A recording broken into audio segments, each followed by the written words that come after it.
Students, Punjab text book 2012 का ये question है और इस तरह से है कि हमें एक मेटेलिक सफियर जो है उसका मैस बता दिया गया है, जिसे चले हम यहाँ पे दर्ज करते हैं कि ये मैस है जी इसका 36.9 ग्राम्स, जो कि अगर हम देखें तो इसमें जो एक्यूरेसी है बड़ी अच्छी रखी गई है कि इसको ग्राम्स के बाद यानी 36 ग्राम तक नापा गया और फिर जो 1 ग्राम का 10th पार्ट है उसको फिर यानी यहाँ तक जो है हमने देखा कि उसका 10th पार्ट ऑफ ग्राम यानी 0.9 ग्राम तक से इसको मेजर किया गया है। तो इस तरह से मैस है जी हमारे पास। और इसी तरह इसका जो वॉल्यूम है, जिसे इसके लिए जो हम सिंबल यूज करेंगे जी कैपिटल वी, ये है हमारे पास 3.9 क्यूबिक सेंटीमीटर। और इसी तरह से इसमें भी जो है एक्यूरेसी को कायम रखा गया है, इसमें भी 10th पार्ट ऑफ जो क्यूबिक सेंटीमीटर है उस तक इसको मेजर किया गया और ये हमारे पास दोनों वैल्यूज आई हैं इस मेटेलिक स्फीयर की। अब हमने इस पे मालूम क्या करना है, हमने इस पे डेंसिटी मालूम करनी है और फिर इसमें जो correct number of significant figures आते हैं उनका भी हमने ख्याल रखना है। तो डेंसिटी जो है इसके लिए जो हम सिंबल यूज करते हैं वो हमारे पास ये है जी, आप देख सकते हैं रो।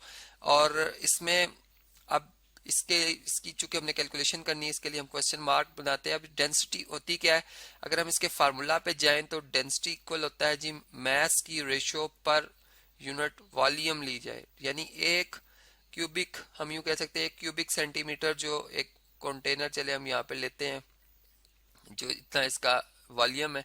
अब इसमें हम देखते हैं कि कितना जो है वो वाटर आता है या कितना जो है वो लिक्विड आता है, ये कोई भी ऑब्जेक्ट। तो इसमें जो ये रेशियो आती है, ये चूंकि जो ऑब्जेक्ट, जैसे अगर मैं हनी और वाटर की बात करूँ तो हनी जो है वो इसका मैस ज्यादा आ जाएगा, यानी उसकी मैस की वैल्यू ज्यादा होगी जिसकी वजह से उसकी डेंसिटी बढ़ जाएगी। और जो वाटर है उसका मैस कम आएगा इस कंटेनर में, जिसकी वजह से उसकी डेंसिटी कम हो जाएगी। तो जबकि वॉल्यूम फिक्स है, तो इस तरह से ये डेंसिटी मालूम होती है। तो हमने अब इस जो मेटेलिक स्फीयर है इसकी डेंसिटी मालूम करनी है।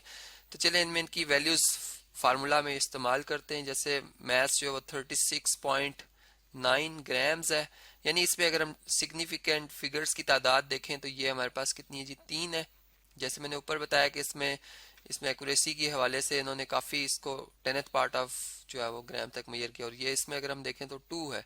अब जो हमारा आंसर है उसमें जो सिग्निफिकेंट फिगर्स की तादाद है वो जो minimum number of significant figures हैं उसके मुताबिक आती है, यानी प्रोडक्ट और क्वोशंट के हवाले से मैं बात कर रहा हूँ। तो चूंकि ये क्वोशंट है, ठीक है, डिवाइड करने के बाद आंसर आ रहा है, तो ये हमारे पास जो रो है डेंसिटी है इसकी वैल्यू हम लिखेंगे। चलें इसमें वॉल्यूम की वैल्यू भी लिखनी है जी 3.9 और इसके यूनिट है जी क्यूबिक सेंटीमीटर।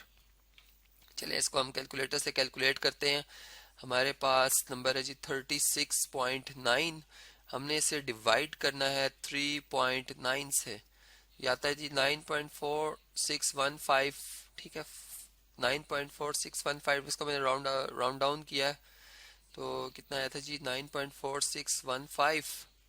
इसे दर्ज कर लेते हैं 4615 और ग्राम्स पर क्यूबिक सेंटीमीटर।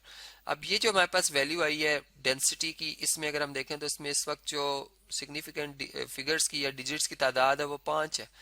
हमें इसे राउंड डाउन करना है या राउंड अप करना है up to 2 decimal, up to 2 significant figures. तो फिर हमारे पास डेंसिटी जो आएगी वो 9 और पॉइंट, अब इसके बाद जो इसका सेकंड सिग्निफिकेंट डिजिट है उसके बाद जो डिजिट आ रहा है वो 6 है, 5 से बड़ा, तो हम इसे राउंड अप करेंगे और 4 से बढ़ के ये 5 आ जाएगा। तो ये 9.5 बनेगा हमारा आंसर और साथ ही इसके यूनिट्स भी लिख देंगे ग्राम्स पर क्यूबिक सेंटीमीटर। तो इस तरह से हमने एक प्रॉब्लम को सॉल्व किया जिसमें हमने सिग्निफिकेंट फिगर्स के भी जो तादाद है उससे सही सही रखा।